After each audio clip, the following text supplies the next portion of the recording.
할렐루야. 7월 20일 토요일 매일 성경 본문 예레미야 34장 8절에서 22절 말씀의 가이드입니다. 본문은 바벨론이 예루살렘을 둘러싼 상황을 전제로 하고 있죠.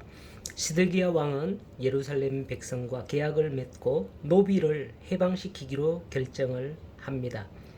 예루살렘 사람들은 그 결정을 따르기로 하고 노비를 놓아주었지만 얼마 지나지 않아 다시 노비를 잡아 들여서 노비로 삼게 됩니다. 여호와께서는 이러한 예루살렘 백성의 행위에 대한 심판을 선언하는 게 오늘 본문의 말씀의 내용인 것입니다. 시드기야가 고관들 그리고 백성들과 언약을 맺고 히브리 노비에게 자유를 선포한 이유가 무엇이었을까요? 그 이유를 세 가지로 살펴볼 수가 있습니다. 첫째는 군사적인 이유였습니다.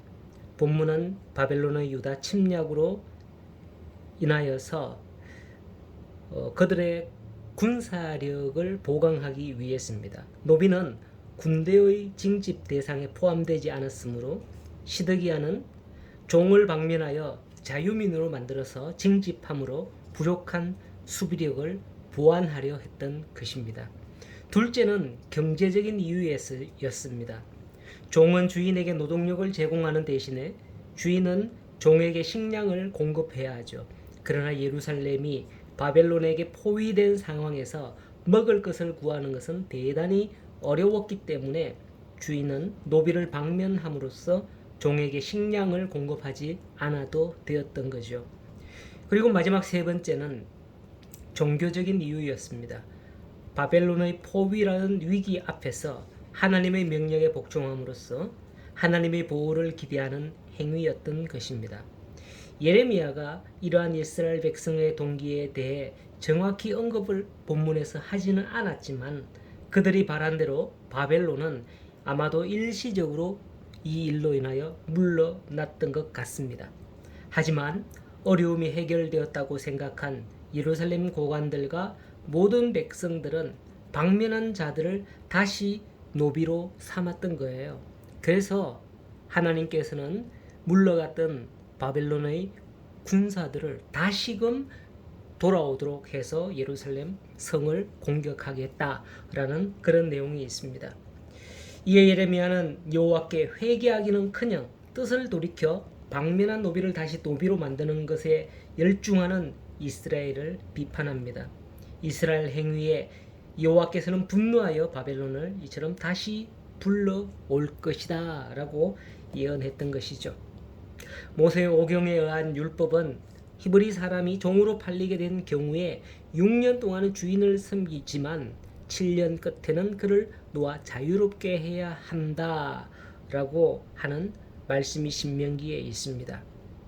예레미야는 그 율법이 주어졌음에도 불구하고 순종하지 아니하며 방면한 노비를 다시 노비로 삼아 율법을 지키지 않고 있음을 비판하고 있는 겁니다. 오히려 방면했다가 다시 종으로 삼는 행위는 여호와를 기만하는 더 악한 행위라는 것이죠. 그래서 17절은 예루살렘의 행위에 대한 심판을 선포하게 되는 겁니다. 여호와께서는 또한 칼과 전염병과 기근을 풀어놓아 그들에게 그의 칼, 기근, 전염병에게 자유를 주겠다라고 선포하면서 칼과 기근과 전염병이 예루살렘을 칠 것이다 라고 하는 것입니다. 바벨론의 군대가 성을 포위함으로써 기근이 왔고요. 성중에 전염병이 돌며 바벨론의 칼에 예루살렘은 무너짐으로써 여호와의 심판의 말씀이 결국 성취되고 마는 것을 보게 됩니다. 혹시 우리는 어떤가요? 급할 때 하나님을 찾고 서원하고 하지만 그 일이 해결되고 나면 어떠했습니까? 나중으로 미루거나 무시하는 게 없었나요? 하나님은 이 모든 것을 기억하시고 계시며 보고 계신다는 것을 알아야 한다는 것입니다. 오늘 이 말씀을 통해서 이스라엘 백성들 모습뿐만 아니라 우리의 모습은 그렇지 않는가라는 것을 생각해 볼 수가 있는 겁니다. 이 말씀의 묵상 포인트는 첫 번째로 기회주의적 순종은 아닌가라는 겁니다. 왕과 관리와 백성은 전쟁 상황이 급박해지자 율법 순종을 통해서 하나님의 도움을 구하려 했고, 그 포위 상황이 나아지자 다시 불순종으로 돌아간 백성들의 모습을 볼 수가 있습니다.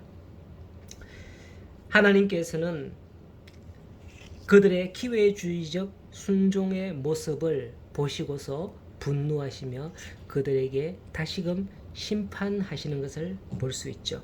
오늘 우리는 기회주의적 순종하는 모습이 아닌가 살펴봐야 되겠고, 둘째는 하나님께서는 우리를 항상 지켜보신다는 것을 알아야 되는 겁니다. 하나님의 깊은 관심으로 하나님은 자기 백성을 지켜보고 계신다는 것입니다. 어떻게 행하나. 심판거리를 찾는 게 아니라 자기 백성으로서의 바른 삶을 살기를 원하는 그 마음으로 불꽃 같은 눈으로 감찰하고 계신다는 것이죠.